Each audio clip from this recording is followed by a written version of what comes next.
Destiny to what end? Dread it, run from it, destiny arrives all the same. And now it's here. Or should I say, I am. It is now time to explain to people just what's wrong with me. So what really defines artistry, and truth, especially now, in this age where we're just saturated with digital noise? Yeah, it's a huge question. Like, how do artists even carve out a unique voice when there's just so much information overload? Exactly. And what happens when they maybe embrace these unconventional forms, trying to deliver something, unvarnished, maybe even uncomfortable truth? It's something artists are constantly grappling with, I think. The whole definition of art, it's being stretched, right? And we're seeing creators find these really innovative ways to connect directly, authentically with an audience that's frankly drowning in filtered, often pretty superficial content. Yeah, drowning is a good word for it. For a lot of them, it seems like it's about the impact, Yeah. Raw expression, genuine connection, maybe way more than just polish or sticking to traditional forms. Absolutely. And look, that's precisely what we're getting into today here on The Deep Dive. Our mission, as always, is to take a stack of sources, your sources, and really extract the most important nuggets, the key insights, basically giving you a shortcut to being well-informed. And today, we're doing what we call an ultimate package deep dive. We're heading straight into the fascinating lyrical universe of Jimmy James. That's right. He calls himself a rhyming technician, and he's really a pioneer of this style he calls raplet poetry. So our focus for this deep dive is going to be a really meticulous, line-by-line deconstruction of his unique style. We're talking word choice, metaphors, that singular phrasing he uses, and the core themes that kind of echo through all his work. Yeah, so if you're someone who really craves that deep lyrical analysis, that's what we're here for. We want to deliver those meticulous insights. Okay, so for this journey, we've pulled together a pretty comprehensive stack of sources. These include various YouTube video transcripts, lyrical excerpts directly from the Jimmy James Show AZ. We've got stuff from tracks like 50/50 Jimmy James Wit Gemini Advanced Pro Mode, Evolution of Raplet-Style Poetry, For Your Well-Being Heydays. Also Human Therapy, and that includes a few different cuts, which is interesting in itself. Infinigate of My Thoughts, both parts 1 and 2, Paradigm Shift, the Alex O'Connor Rap Bullet, the Bomb Diggity Split into Atoms of Infinity, and When Do We? Right, and as you'll hear, these sources really offer an unfiltered, raw, and deeply personal look into Jimmy James's whole creative process. You get his personal struggles, his societal critiques. It's all in there. So who is Jimmy James, really? Well, in the 50/50 source, he describes himself, and others describe him as a rhyming technician. Yeah, and a lyricist that speaks clearly. He's known for this really powerful blend of truth and artistry in his work. And his roots, geographically, they're mentioned too, Wildwood, NJ, but he also says Philly is his main stage. Right, so you get that grounded local origin, but also this sense of an expansive reach, into the bigger digital and artistic world. He's really carved out a unique space. Definitely. And central to that whole identity is his unique raplet style. We see this detailed in Evolution of Raplet-Style Poetry and 50/50. It's described as unique, a flow all his own. Yeah, operating with no standard constraints and no conventional forces. What's really fascinating is that it's explicitly stated to be a stream of his consciousness. Delivered raw and honest, but always 100% truth. That's a direct quote. And he sometimes playfully calls it raplet poetries, which kind of emphasizes its organic growth, its natural rhythm, It's not just a label then. It feels like a real declaration of artistic freedom from, traditional structures. It lets him follow his thoughts wherever they lead. And that dedication, it really extends to his creative process, which sounds incredibly meticulous. We learn about this from 50/50. Yeah, his process is described as fierce, a creator's deep dive. He apparently revisits old works constantly, keeping the lyrics alive. He talks about expanding and polishing ideas, growing from maybe 1,000 odd characters to hit a specific 3,000 mark for a new song. That attention to detail, it's palpable. It really is. Yeah. And get that, he apparently has a meticulous dictionary set up in his room. Wow.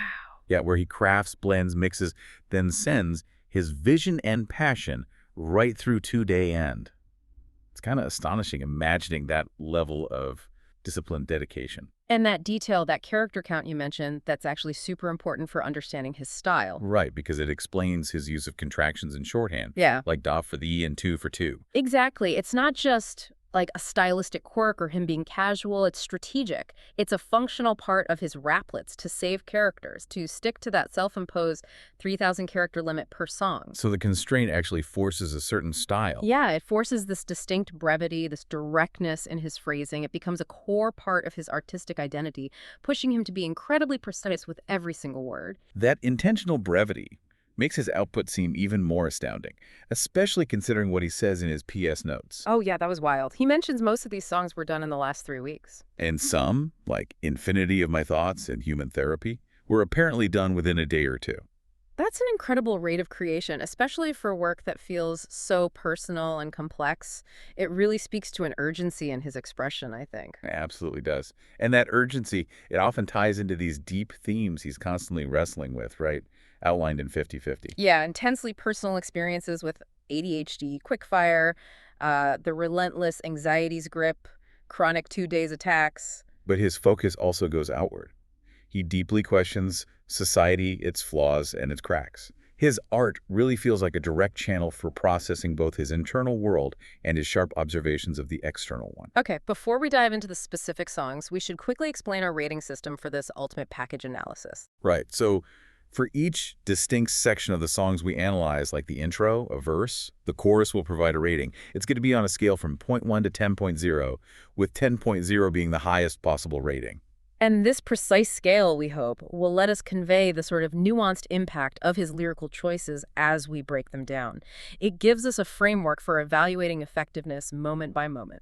Exactly. So let's jump straight into our first deep dive. For your well-being, this track, it really stands out as one of Jimmy James's most raw, most unfiltered lyrical expressions. Yeah, it directly tackles his personal struggles, anxiety, panic attacks, what he calls the mental war zone he inhabits daily. What's so striking about it, and why we're starting here, is how it's deeply personal, yet it feels universally relatable for anyone who's grappled with mental health. Okay, let's kick off with the intro. He immediately tries to establish a connection here. Yo, yo. Checked 1, 2, 1, 2, 3, Jimmy James back again. But sadly, it's that time to assemble this so I can get you out of the way. Right? Right, here we go, round who knows. I'm brainstorming a fight. Subconsciously getting mentally prepared for anxiety battle day and end day out, mentally warming up 4-day war zone to begin. That immediate check, well, 2, 1, 2, 3, it sets such a direct, almost live, intimate tone. Yeah. But really feels like he's speaking right into your ear, pulling you into his headspace instantly. And you notice his character-saving technique right away, 2 for 2, die for thee. It's prominent, and it adds this unique, almost clipped cadence to his flow. It makes the words land with this immediate impact. What really jumps out at me is how he frames anxiety. It's not passive, it's an active, conscious, ongoing war. Right. Phrases like brainstorming a fight and mentally prepared for anxiety battle. They're really powerful metaphors. They turn this internal struggle into a tangible conflict. And the repetition of day in and day out and war zone, it just reinforces the relentless, unceasing nature of it all.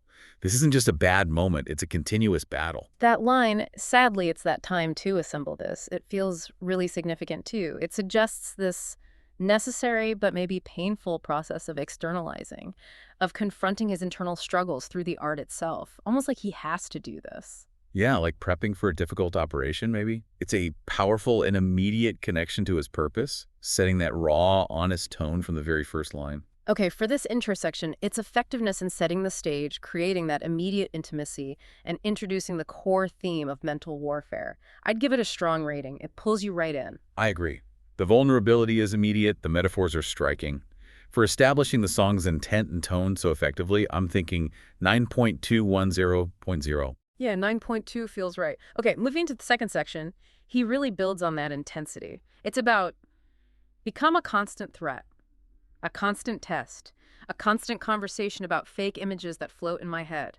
Animal instincts from evolution too, the fight or flight that's in our DNA, thoughts racing fast, can't catch a fucking break. Focus gone. Is this God's fucking mistake? Wow, That's a lot already. Yeah. The relentless repetition, a constant threat, a constant test, a constant conversation. It really emphasizes how pervasive, how inescapable his anxiety feels, like a drumbeat of distress. Hold up, and let me delve deeper. Beck, you hit that dislike and get caught sleeping. I make hyperfocus hits, then I'm in too deep for this worldview and bullshit. We go through trying to be in that moment of dread and despair, always on dead way out. Never trying to figure yourself in a better situation than what you can handle in that moment in time. And what's fascinating there is how he juxtaposes the fake images in his head with the primal biological animal instincts, the fight or flight response. He's connecting his personal struggle to something universal, almost evolutionary. You know, life sucks. It's hard. There's people who have this and have that, and the list goes on. But don't get me wrong. I'm not saying don't feel bad for these folks. I'm saying listen to your heart sometimes and feed your own self-submission, or you'll always be regretting your decisions. Also, to see your true self and what could have been, stop living in the past and living for the known. That raw, desperate, can't catch a fucking break. And the existential cry, is this God's fucking mistake?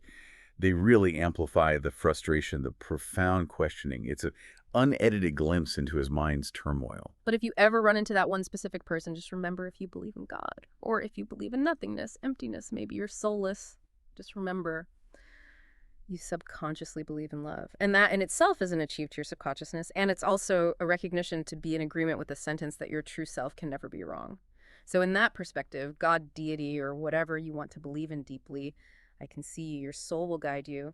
Let your subconscious soul guide you looking behind instead of living in dawn now. And that direct address, before you hit that dislike and get caught sleeping.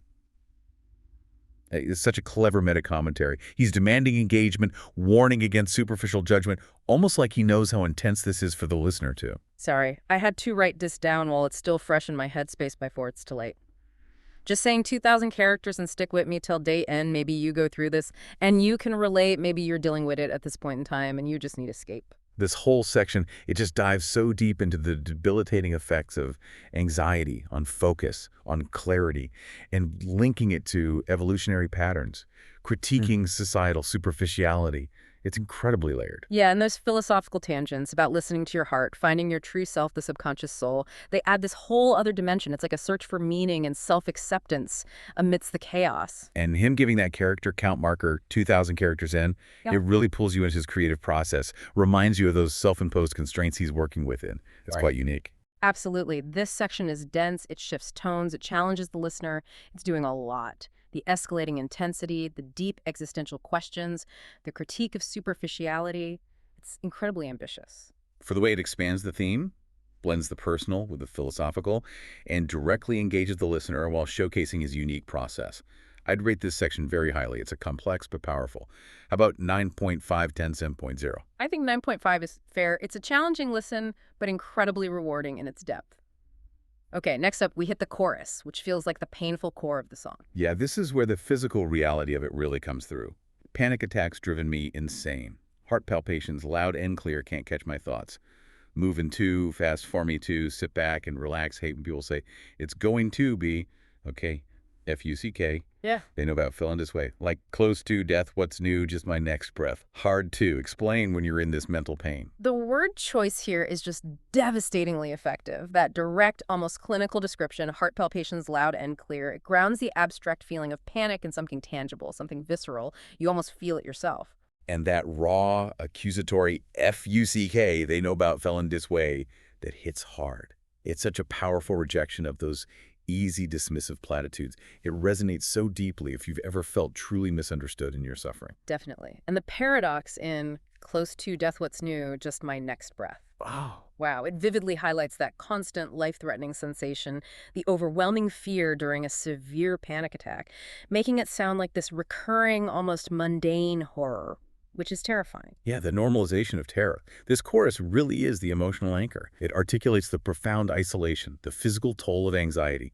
It fiercely critiques those common, comforting phrases, emphasizing how unique, inexpressible, and terrifying his mental pain is. It's aiming for genuine understanding, genuine empathy. It's incredibly direct, incredibly raw. The physical descriptions make it visceral, and the emotional honesty is just brutal.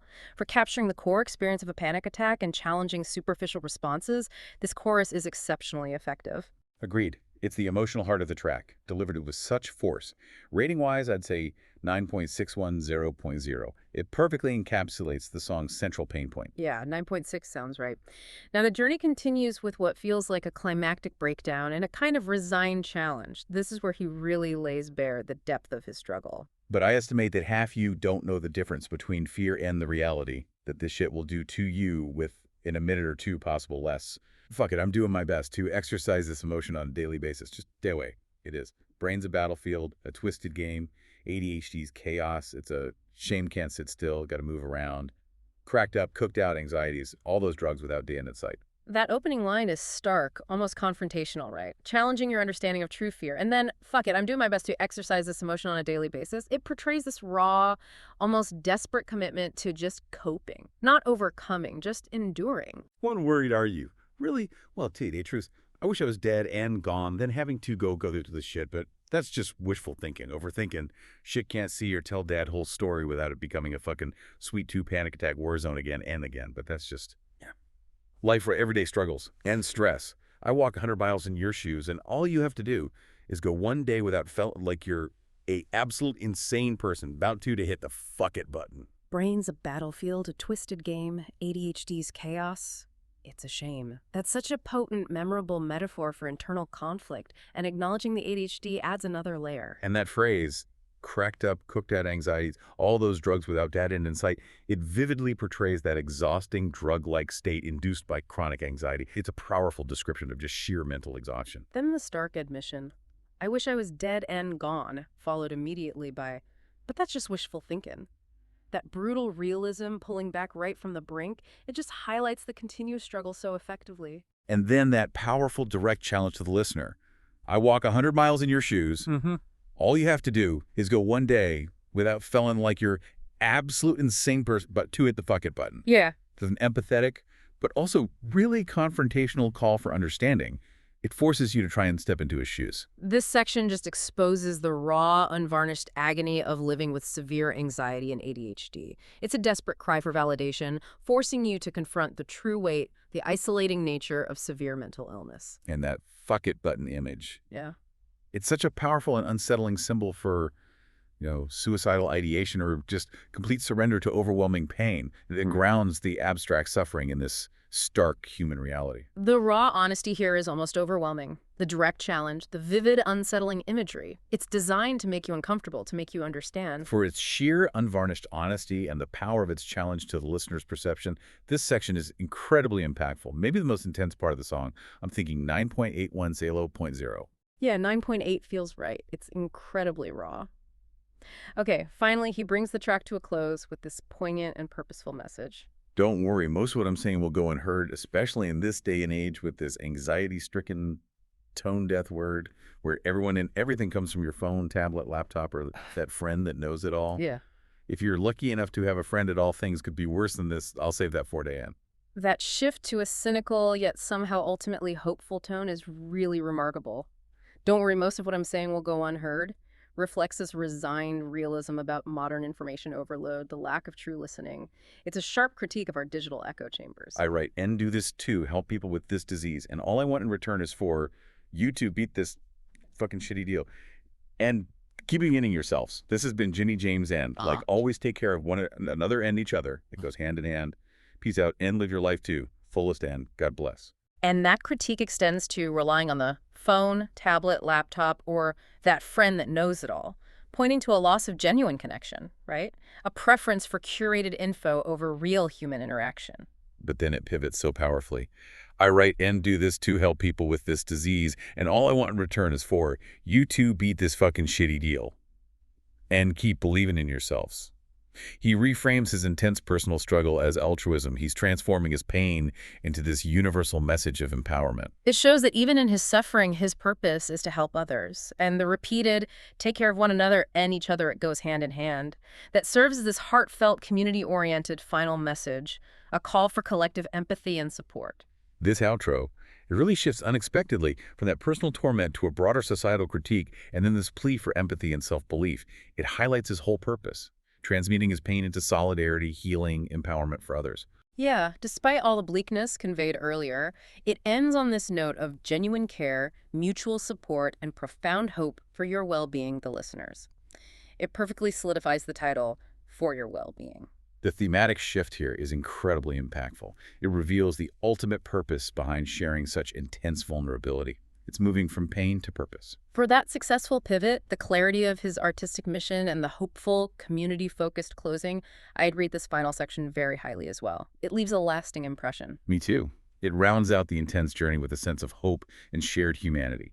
Let's say 9.41 out for the outro. Okay, so overall, for your well-being, it's just a profoundly impactful piece. The raw honesty, the deeply personal, physically descriptive portrayal of anxiety, it makes it incredibly visceral, incredibly relatable. Through this raplet medium, Jimmy James contributes so powerfully to the mental health discourse, forcing listeners to confront the lived reality of mental illness. For all these reasons, yeah, the overall effectiveness rating for your well-being has to be near the top.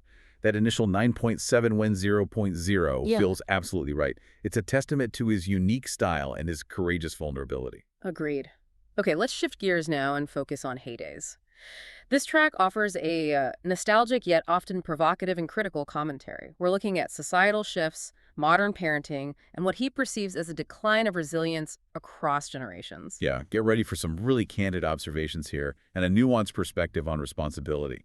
He kicks off the song with this almost philosophical reflection, inviting us in. I think you should just enjoy this moment. You are in, always sit back and relax, rethink, read a whole outlook on this reality check. Just sit back and enjoy this moment. You are in remix retake. This is a fantasy escape. Take one, falling for this life for all the right reasons. You have to be like one with the seasons. You just need to be pleasing, but not to everyone, just to yourself. Take that moment in time and life and unwind like a clock to the tick to the top. Fuck, no, you don't. Stop. They don't mean killing yourself over the green money-making machine. That's what you were programmed to think and believe. Take a beat. What have you choose? That opening invitation to enjoy this moment in this fantasy escape immediately sets a contemplative, almost escapist mood, which is interesting because it contrasts so sharply with the reality check he brings later. Right, and phrases like one with the seasons or pleasing but not to everyone, just to yourself, they articulate this philosophy of authentic living, right? Yeah. Self-fulfillment over just external validation. It's about personal truth, not performing for others. And then that abrupt, forceful, fuck no, you don't stop. That don't mean killing yourself over the green money-making machine. It's such a clear, defiant rejection of that materialistic societal programming. It just cuts through the noise. Yeah, it challenges your preconceived notions of success. And the ending, what have you achieved, serves as this direct, almost philosophical challenge, pushing you to assess your own values beyond just the material stuff. So this opening, it effectively lays out his personal manifesto, doesn't it? Prioritizing inner peace, self-actualization over the relentless pursuit of wealth. It sets up that fundamental tension between genuine happiness and the programmed beliefs of our consumer society. Definitely establishes his critical lens for how effectively this opening sets up his perspective, his philosophy, and the themes of societal critique. It's a really solid start. Agreed. It clearly defines his starting point and values. Let's rate this opening section 8.81 by 0. 8.8 sounds good. Okay, now we move into his critique of modern parenting, which, importantly, he approaches with the crucial nuance he wanted us to understand. Right.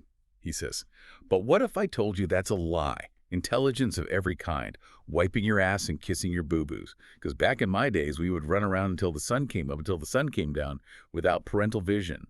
Nowadays, shit kids get cell phones at the age of 10 and 6 Xboxes mixed in with PlayStation so that their parents can pretend like they're working hard at their insufferable job. That phrase, wiping your ass and kissing your boo-boos, it's colloquial, dismissive, paints this vivid, maybe exaggerated image of excessive coddling. And it contrasts so sharply with his nostalgic picture of childhood. Back in my days, we would run around without parental vision. It evokes this strong sense of unsupervised freedom, natural, hands-on learning. Side note, J.O. just over broke is what it stands for, by the way. In reality, they're sitting in their living rooms on the fucking computer playing Solitary or Candy Crush or whatever these moms are into these days. People don't get mad at me. These are the hard facts, the fun truth. This is no fiction shit, so don't get mad at the messenger for sending you. You know, this is just the way it is, way it is, way it is. And his critique feels grounded in concrete, relatable modern stuff. Cell phones at the age of 10, Xbox, PlayStations. That side note J.O. just overbroke is a really sarcastic, pointed jab at the perceived illusion of hard work, isn't it? A sharp dig. Definitely. And the image of parents sitting in their living rooms on the fucking computer playing solitaire or Candy Crush, I mean, that's a direct, critical, provocative accusation of parental neglect, maybe hypocrisy. And the repeated, "this is just the way it is," adds this sense of resigned factual reporting. He's defiantly refusing to soften his observations. Now, this is where it's absolutely crucial to bring in that clarification Jimmy James provided. While these lyrics vividly critique modern parenting, he specifically stated that the later line, "it's the parent's fault, ding ding you win," is meant ironically. Right. He believes it is not the parent's fault. His point is that individuals, having been young once, know right from wrong and mostly learn life's lessons later when we grow up or have kids of our own. So this section really emphasizes his belief in individual responsibility and resilience. He contrasts his free-range childhood with what he sees as a more coddled, tech-dependent modern upbringing, and he's firmly stating his observations as hard facts, the fun truth. It's complex, it pushes back on easy answers. Yeah, it's a challenging piece of social commentary. Considering the vivid contrasts, the specific examples, and especially incorporating his intended irony about the parent's fault line, this section is highly effective at setting up his generational critique. It's blunt, it's provocative. Agreed. The nuance is key here. For setting up the core critique while demanding the listener engage with that irony, let's rate this section 9.0, 1.0. 9.0 works. Okay, continuing that generational critique, he then moves into discussing lost lessons and perceived societal decline. So, back again to my heyday, when your alarm clock went off. There was the thing next to your bed that told you what time of day it was. You had to get up and get to that school bus, and if you missed it, well, fuck, then you had to call your daddy up. He came home from working hard and marked you up.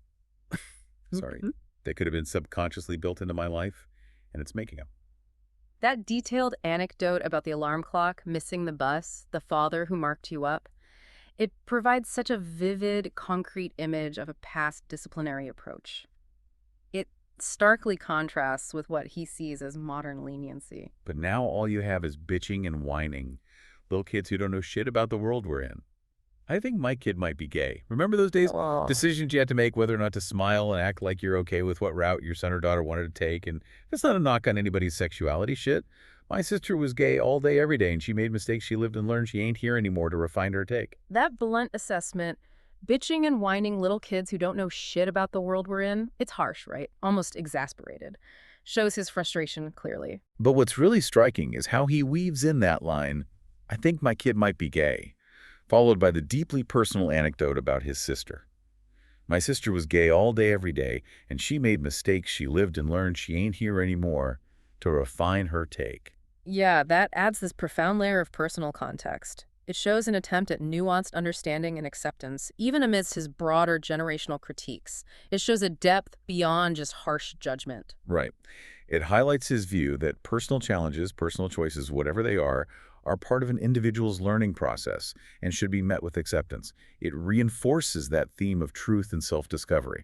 They say those days were the hard days. I laugh every time I was born in '82. Yep. That's 42 years ago, and yet I'm still teaching myself the ropes. But while these kids literally walk around like a walking Xanax on a cell phone because they have nothing else to do, and you can't blame them now, can you? And that metaphor, walking Xanax on a cell phone, Yeah. wow, that powerfully encapsulates his view of a generation's perceived passivity and anxiety. It's really striking imagery. And the concluding rhetorical question, you can't blame them now, can you? It ironically loops back to the idea that modern conditions, shaped by society and parenting, contribute to these problems he's pointing out. So this whole section extends that critique, contrasting the perceived resilience of the past with the perceived fragility of the present. The personal discussion on sexuality adds complexity, showing his view on acceptance and individual learning. The complexity of the critique, the impact of that personal anecdote, the raw commentary on youth, including those striking metaphors, it makes the section really compelling, even if potentially controversial. Definitely. It's nuanced despite the bluntness. Let's read this one, 9.11.0.0. Okay, 9.1. Finally, for heydays, he pulls back to a larger perspective on societal dissent and makes this powerful call for truth. "I know it's the parents' fault. You got it. Ding, ding, you win." But all joking aside, society is going down fast, quick, and in a hurry. It's like a person building a bomb shelter in a nuclear testing factory. Yeah. I don't know everything. I'm just saying, this is definitely a different world. I grew up in 40 years plus on this rocket. I'm still learning to process. Yeah. It's fun to learn while yearning for more. Yeah. My wish is that everybody just spoke the truth and stop hiding their bullshit in plain sight, especially when you don't know shit about what could be and what has been. Stay in your lane and just keep learning. Explicitly mentioning, I know it's the parents' fault, you got it, ding ding, you win, again, really reinforces that ironic stance, right? He wants to make sure you, the listener, get his intended meaning and don't misinterpret him. Yeah, it's deliberate. And that metaphor, society's going down fast, like a person building a bomb shelter in a nuclear testing factory that creates such a powerful, almost apocalyptic image of societal self-destruction, of irrationality. It's jarring. It really is. Yet the phrase, 40 years plus on this rocket I'm still learning to process, conveys both humility and this commitment to lifelong growth. He's not claiming to have all the answers. No, but he's Gotcha. actively seeking them. And the concluding lines, my wish is that everybody just spoke the truth and stop hiding their bullshit in plain sight. And the imperative, stay in your lane and just keep learning. They serve as this direct call to action. It's a personal commitment to continuous self-improvement and intellectual honesty. A powerful plea for authenticity. This conclusion really succinctly summarizes his deep concern for societal decay, emphasizing that critical need for universal honesty and continuous learning. Despite the often blunt criticisms throughout the song, there's this underlying fervent plea for personal accountability and collective truth-telling. It highlights his core value, unfiltered reality, lifelong discovery. The power of his closing statements, that blend of sharp critique with his personal philosophy and call to action. It's a strong finish. Definitely. For effectively summarizing the critique while reinforcing his core values and issuing that final call for truth and learning, this concluding section gets a solid rating. How about 9.01.0? Yeah, 9.0 sounds right. So, heydays overall. It's undeniably challenging, thought-provoking stuff. Its unique perspective on generational differences, the raw societal commentaries, is all delivered with this unflinching honesty. It manages to provoke while still conveying that underlying message of personal responsibility and the crucial pursuit of truth. For its challenging nature, its unique perspective, its raw commentary, and that underlying message, the overall effectiveness rating for Heydays feels like a strong 9.310.0. It really makes you think. Agreed, 9.3. Okay, let's transition now to Human Therapy. This one feels like one of Jimmy James's most significant artistic statements, really. Yeah, it serves as this powerful declaration of his unique purpose, using Raplit as a deeply personal therapeutic outlet, while simultaneously launching this harsh, uncompromising critique of superficiality, of inauthenticity in the digital age. And it's important to note, there are multiple cuts of this song. Rough, Final, Rocket Man's Poetic Rap Rebellion, The Rhyme and the Reckoning. That alone underscores its central importance in his artistic journey. Right. For consistency today, we'll focus our analysis on the final cut version. Starting with the intro, he immediately establishes his purpose. The name is Jimmy James N. I claim a therapeutic rap music on humanity with no shame. This is one take. This is my case. So fuck all these haters. If you have something to say, step up or get out of my way. I give my full consent to this bridge and this building intensity of what I'm about to say. I don't know what I'm going to call this, so I figure I'll call this human therapy. It's about time I dropped a rap bullet. Kill it. But sadly, I was not thinking it was going to be this early.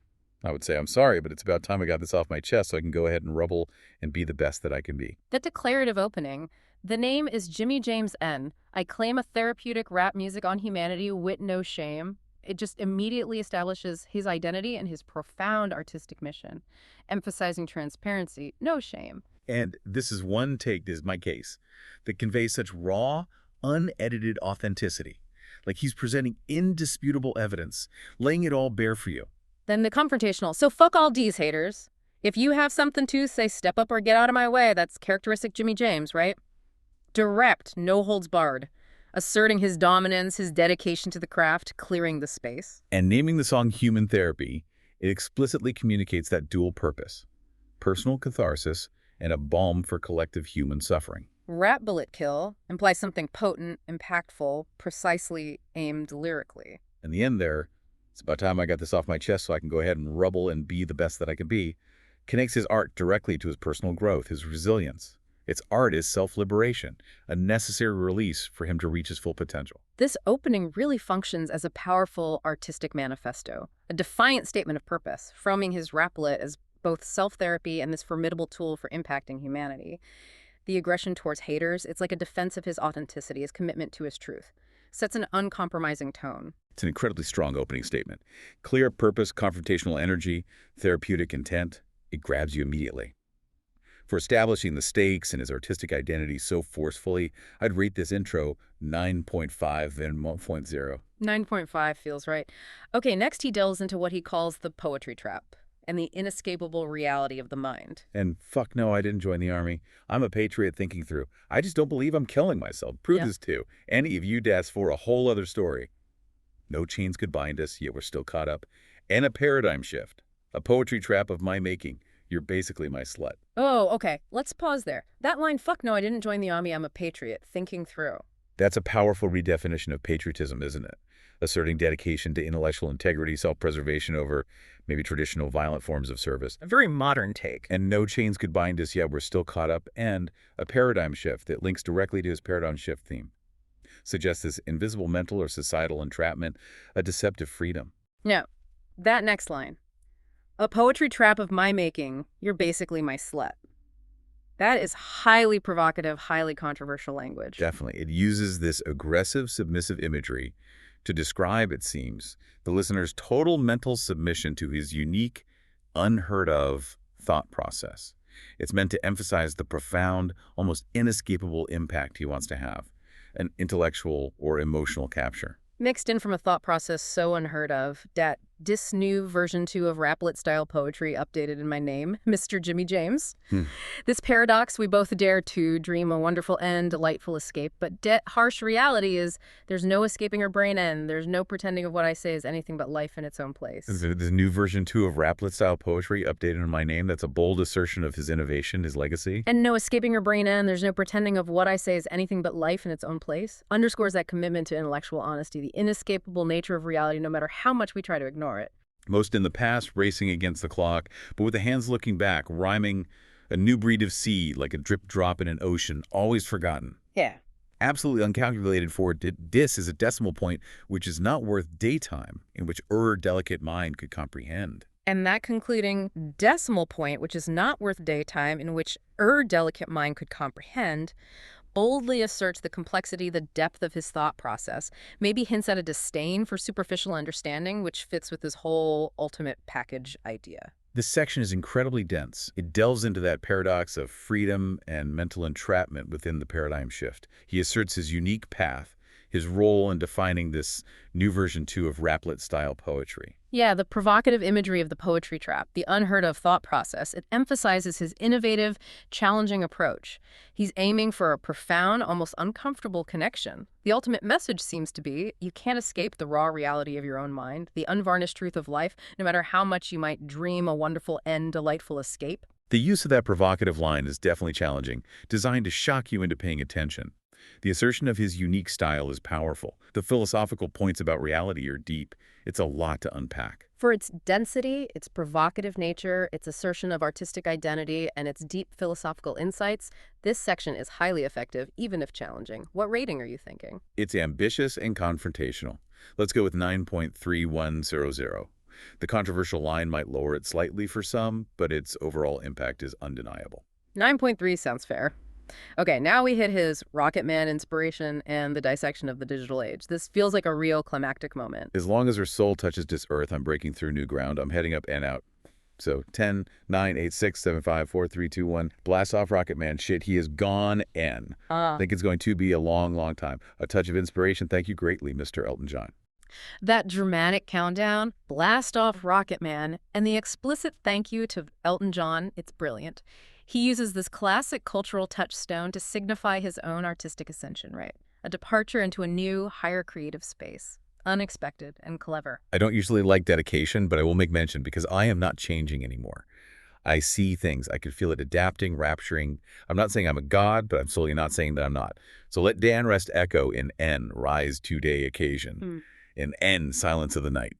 And day betrayal of our sight. Though my crafty lines, my poetry of righteousness, a haunting echo of our shared minds. And that nuanced assertion, I'm not saying I'm a god, but I'm fully not saying that I'm not. Wow, that's a profound, almost playful declaration of his immense creative power, his self-belief.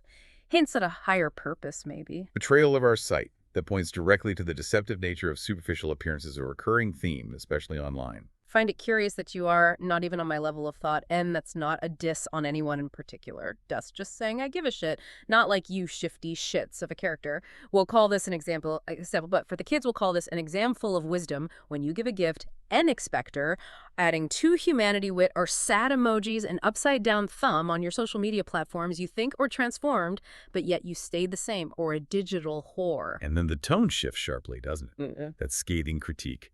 Sad emojis and upside-down thumb on your social media platforms. And the blunt accusation, you're a digital whore. These are harsh condemnations of performative, shallow digital engagement. Contrasts it sharply with his authentic art.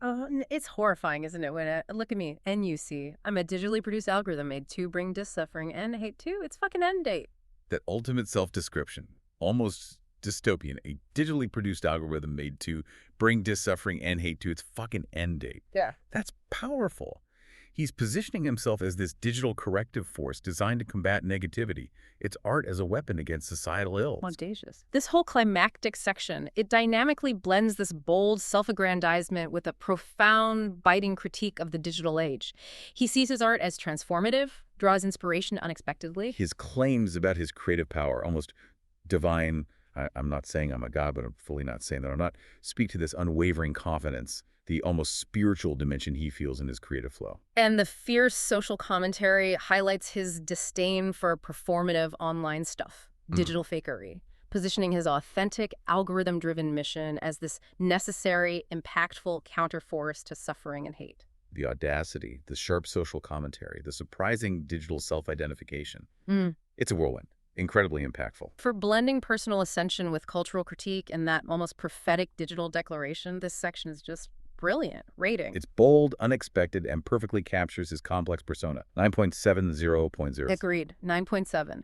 Finally, we reach the outro of Human Therapy. Whether I make no friends, but I guess that's just it. That prime rating difference you needed and never thought of yet. So before I analyze this situation, let's just say I'll be okay between you and me, homie. I'll take that hit. You can take that shade. That phrase, whether I make no friends, but I guess that's just it, it's a poignant acknowledgement, isn't it, of the potential social cost of his uncompromising honesty. But delivered with this clear acceptance, he knows his truth might isolate him. And I'm that prime radiant difference you needed and never thought of yet. That's a final, confident assertion of his unique, essential, maybe unexpected role in your journey towards truth, the listener's journey. He's positioning himself as this necessary, maybe uncomfortable guide, a catalyst. The closing lines, I'll take Dak hit, you can take dash shade, with shade being the final word in the final cut, serve as this defiant, almost sacrificial declaration. It shows his willingness to face criticism, absorb negativity himself. While offering the listener metaphorical shade, protection, through his honest, cathartic expression, it's a powerful final act of therapeutic generosity. This outro powerfully reinforces that self-appointed role, unconventional but necessary truth teller. He accepts the potential isolation, yet extends his art as a form of protection or comfort, solidifying the human therapy aspect. It concludes with resilience, altruism, a fitting end. It perfectly encapsulates his stance, willingness to bear the burden of truth for the benefit of others. For his powerful concluding statement, reflection of artistic resilience, and final message, this outro is very effective. Yeah, it resonates. Let's rate it 9.410.0. 9.4 it is. So overall, Human Therapy. It's incredibly ambitious, impactful.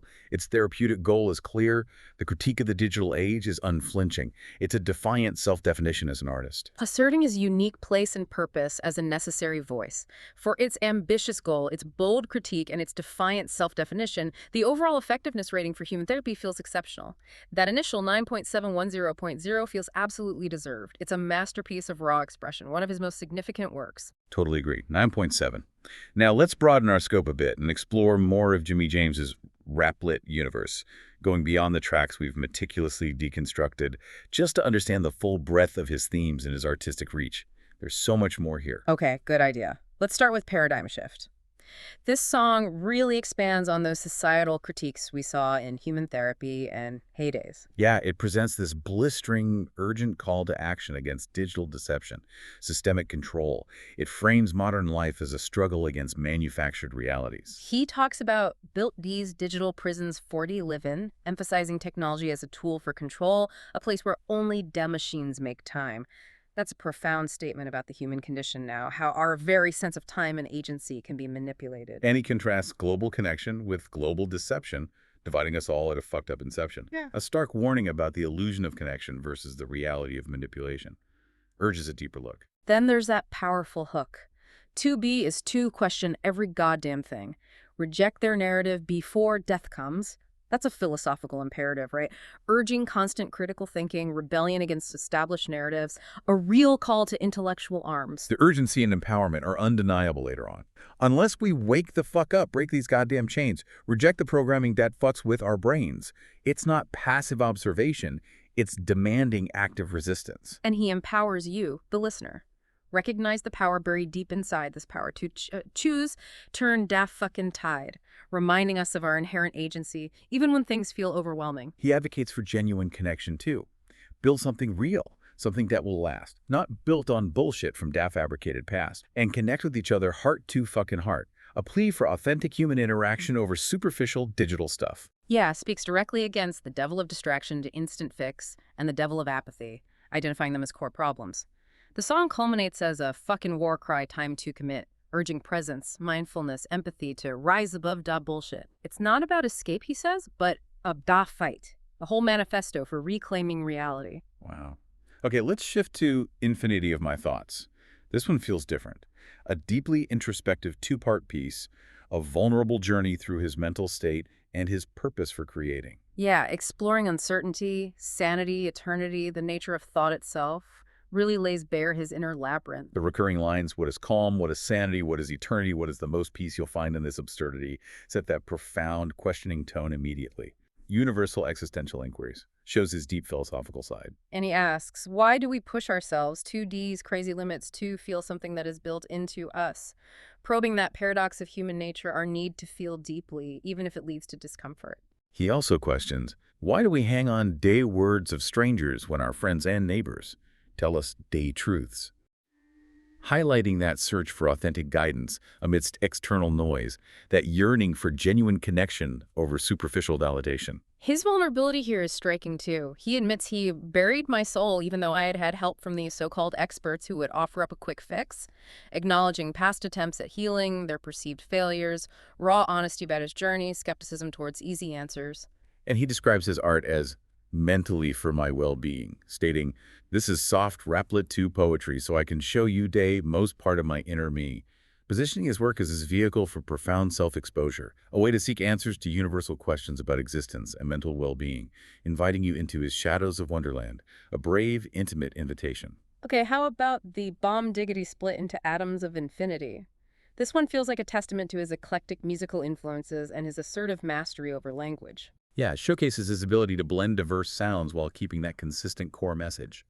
Defies typical genre boxes. He describes mixing rap-lit hip-hop drum and bass, also wit New Jack swing and a touch of soul. Shows his innovative approach to sound, a sonic fusion reflecting his multifaceted identity. And the title itself, Split in 2 Day Atoms of Infinity, suggests dissecting art to its most fundamental atomic elements. Emphasize that meticulous, rhyming technician approach to lyrics, getting to the essence. What's fascinating is his mastery of language assertion. Lines like, every letter in day world is mine for day making, assert his complete command over words. Portrays himself as this linguistic architect arranging alphabet letters to go into day mind pit of day unbearable craziness. Speaks directly to that rhyming technician role. And that powerful recurring line, I always end on truth, no matter how you hear me, no matter my mood. Reinforces his core artistic principle. Delivery mood style might vary, but the commitment to truth is constant. Central to his brand of rap-lit, a promise to the audience. Then there's the Alex O'Connor rap bullet. Yeah. This one really exemplifies his willingness to be overtly confrontational, specifically calling out other content creators. Yeah, highlights his disdain for inauthenticity and his powerful defense of his rap-lit as a superior, more truthful way to communicate. He initiates a weird lyrical semi-dismantling of a character who calls himself Alex O'Connor, showcasing that rap bullet style, precise, targeted, potent lyrical strikes against perceived falsehood. His stance on AI here is interesting, nuanced but firm. I'm not for it nor against it when it comes to everyday usage type shit. I would say that's fine and dandy, but as long as you aren't trying to bullshit this agenda on damasses, Shows a thoughtful approach, accepts utility, rejects manipulation. He condemns pseudoscientist devils who will buy clicks and views with daddy's money, highlighting his contempt for manufactured online success, lack of substance. And he directly challenges the target. I could teach Tao World way more in my little rap-lit poetry than you could wit a year's worth of content. Positioning his art not just as personal expression, but as a more effective, honest, educational, and confrontational tool. Depth over quantity. The aggressive close, "So come, with me if you want to live. I'll be patiently waiting for you, buddy," reinforces that defiant, uncompromising commitment to his message. He's issuing a direct challenge demanding authenticity. Finally, let's touch on when do we. This feels like a profound emotional expression of frustration with societal apathy, particularly around mental health, environmental destruction, corruption, a poignant question about collective responsibility. Yeah, urging you, the listener, to consider deeper questions about our shared inaction. He starts personal. Will I die alone? Does this feeling dissipate? But quickly expands to a collective lament. When do we care? When do we step in? When do we see ourselves more than just mules? To peddle the powerful viewpoints and hatred for our way of thinking that this is escaping. When does it end? When are we going to stop playing pretend? Connects his personal pain to a broader human failing. And he challenges listeners, pointing out hypocrisy. I love how we can tell what others do and think just like devoid of our notions to make humanity better, but yet we're still polluting the oceans. Yeah, that's right. You're part of the problem. A direct, uncomfortable accusation forcing self-reflection. He targets those in power too, referring to cowards from dirt towers sit back and devour our livelihoods, emphasizing that disparity between sufferers and profiteers, highlighting systemic injustices. The repeated question, when do we care, when do we step in, acts as this powerful rhetorical device, urging a shift from passive observation to active engagement, seeking an end to this bullshit business of hatred. A call to action wrapped in a question, a desperate plea for collective awakening. Wow. What an incredible, intense journey through the mind and lyrical universe of Jimmy James.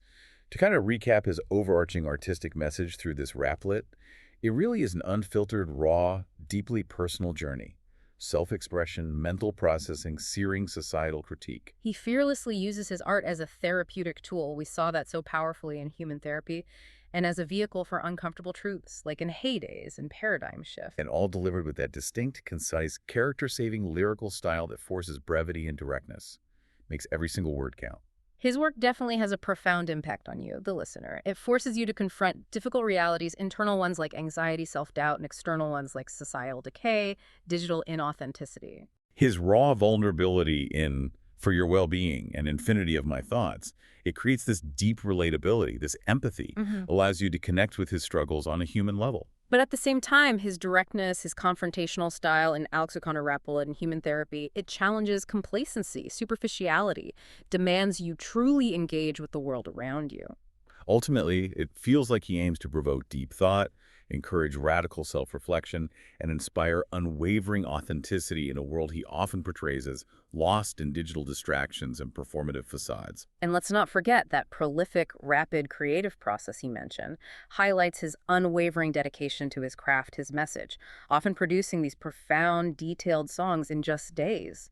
He's really an artistic force to be reckoned with, a relentless pursuit of truth through raw lyrical power. So as we wrap up this deep dive, thinking about Jimmy James's raplet as this kind of guerrilla poetry for the digital age, it makes you wonder, what is the true, maybe underestimated power of raw, unpolished, intentionally constrained art, especially in audio, to cut through all that noise and deliver authentic human experience? Yeah, and how might embracing one's own therapy through creation, regardless of its conventional form or the perceived rules, contribute, not just to understanding yourself better, but maybe to a more meaningful engagement with this complex paradigm shift that's happening all around us? It's definitely something to think about long after the music fades.